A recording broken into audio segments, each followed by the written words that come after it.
Inside Out by Francisco Jiménez. Genre: realistic fiction. Deals with characters and actions that seem real but come from the author's imagination.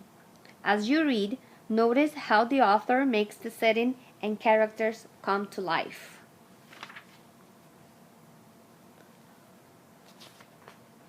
Why does Francisco do what he does at the end of the story? Think about this question. Francisco has come with his family from Mexico and speaks only Spanish. This is his first year in school in the United States. His parents are migrant workers. While Francisco is at school, they are out in the farm fields picking strawberries. Miss Scaloppine is Francisco's teacher, and Roberto is his big brother. Right next to Francisco's desk is a caterpillar in a jar.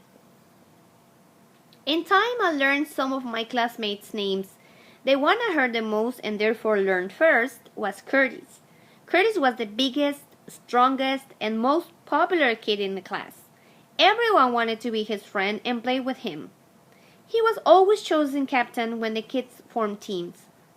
Since I was the smallest kid in the class and did not know English, I was chosen last. I preferred to hang around Arthur, one of the boys who knew a little Spanish. During recess, he and I played on the swings and I pretended to be a Mexican movie star, like Jorge Negrete or Pedro Infante, riding a horse and singing the corridos we often heard on the car radio. I sang them to Arthur as we swung back and forth, going as high as we could. But when I spoke to Arthur in Spanish and Miss Scaloppine heard me, she said, "No," with body and soul.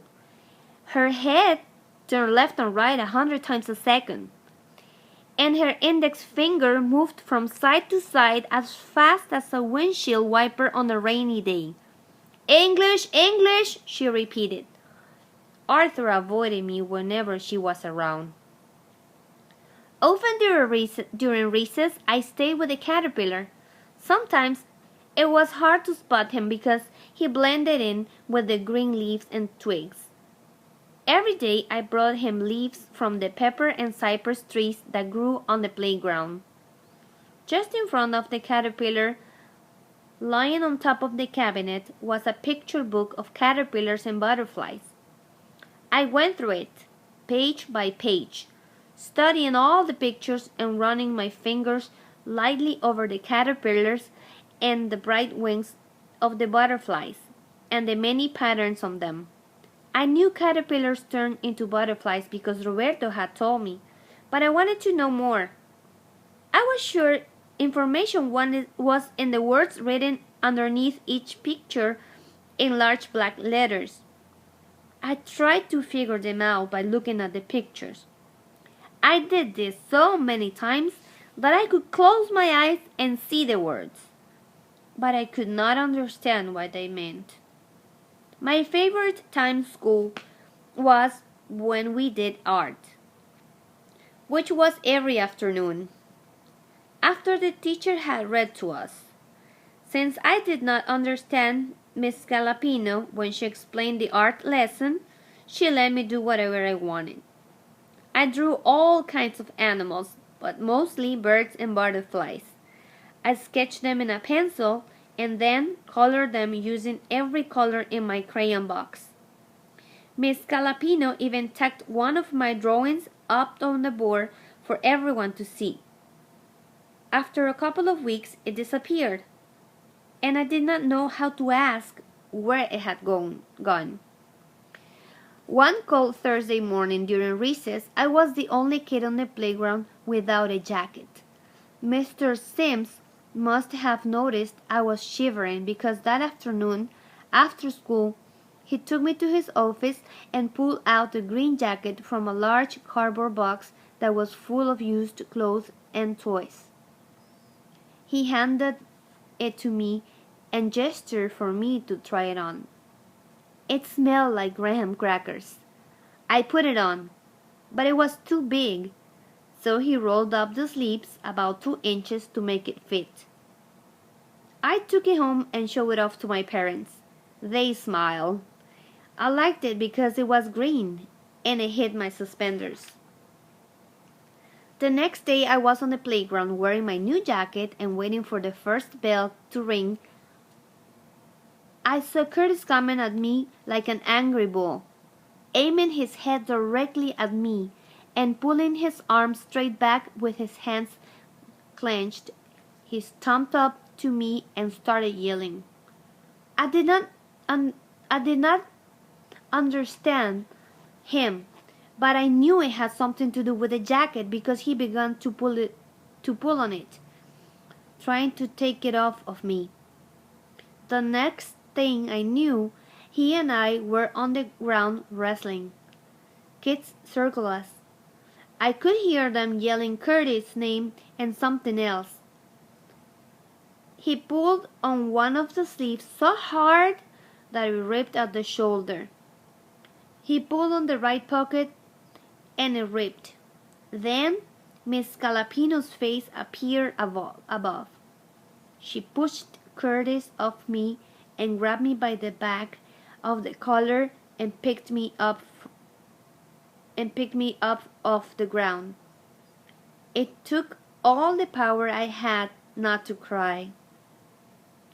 On the way to the classroom, Arthur told me that Curtis claimed the jacket was his, that he had lost it at the beginning of the year. He also said that the teacher told Curtis and me that we were being punished. We had to sit on the bench during recess for the rest of the week. I did not see the jacket again. Curtis got it, but I never saw him wear it. For the rest of the day, I could not even pretend I was paying attention to Miss Scaloppine. I was so embarrassed. I laid my head at the top of my desk and closed my eyes. I kept thinking about what had happened that morning. I wanted to fall asleep and wake up to find it was only a dream. The teacher called my name, but I did not answer. I heard her walk up to me. I did not know what to expect. She gently shook me by the shoulders. Again, I did not respond. Miss Scaloppine must have thought I was asleep because she left me alone, even when it was time for recess and everyone left the room. Once the room was quiet, I slowly opened my eyes. I had them closed for so long that the sunlight coming through the windows blinded me. I rubbed my eyes with the back of my hands, and then looked to my left at the jar. I looked for the caterpillar, but could not see it. Thinking it might be hidden, I put my hand in the jar and lightly stirred the leaves. To my surprise, the caterpillar had spun itself into a cocoon and had attached itself to a small twig. It looked like a tiny cotton bulb, just like Roberto had said it would. I gently stroked it with my index finger, picturing it asleep and peaceful. At the end of the school day, Miss Scaloppine gave me a note to take home to my parents. Papa and Mama did not know how to read, but they did not have to. As soon as they saw my swollen upper lip and the scratches on my left cheek, they knew what the note had said. When I told them what happened, they were very upset but relieved that I did not disrespect the teacher. For the next several days, going to school and facing Miss Scaloppine was harder than ever. However, I slowly began to get over what happened that Friday. Once I got used to the routine in school and I picked up some English words, I felt more comfortable in class. On Wednesday, May 23rd, a few days before the end of the school year, Miss Scaloppine took me by surprise. After we were all sitting down and she had taken roll, she called for everyone's attention. I did not understand what she said, but I heard her say my name as she held up a blue ribbon. She then picked up my drawing of the butterfly that had disappeared weeks before and held it up for everyone to see. She walked up to me and handed me the drawing and the silk blue ribbon that had the number 1 printed on it in gold. I knew then I had received first prize for my drawing. I was so proud and felt like bursting out of my skin. My classmates, including Curtis, stretched their necks to see the ribbon. That afternoon, during our free period, I went over to check on the caterpillar. I turned the jar around trying to see the cocoon. It was beginning to crack open. I excitedly cried out, "Look, look!" pointing to it. The whole class, like a swarm of bees, rushed over to the counter. Miss Scaloppine took the jar and placed it on top of the desk in the middle of the classroom, so everyone could see it. For the next several minutes, we all stood there watching the butterfly emerge from its cocoon in slow motion. At the end of the day, just before the last bell, Miss Scaloppine picked up the jar and took the class outside to the playground. She placed the jar on the ground, and we all circled around her. I had a hard time seeing over the other kids, so Miss Scaloppine called me over and motioned for me to open the jar. I broke through the circle, knelt on the ground, and unscrewed the top. Like magic, the butterfly flew into the air, fluttering its wings up and down. After school, I waited in line for my bus in front of a playground. I proudly carried the blue ribbon in my right hand and the drawing in the other.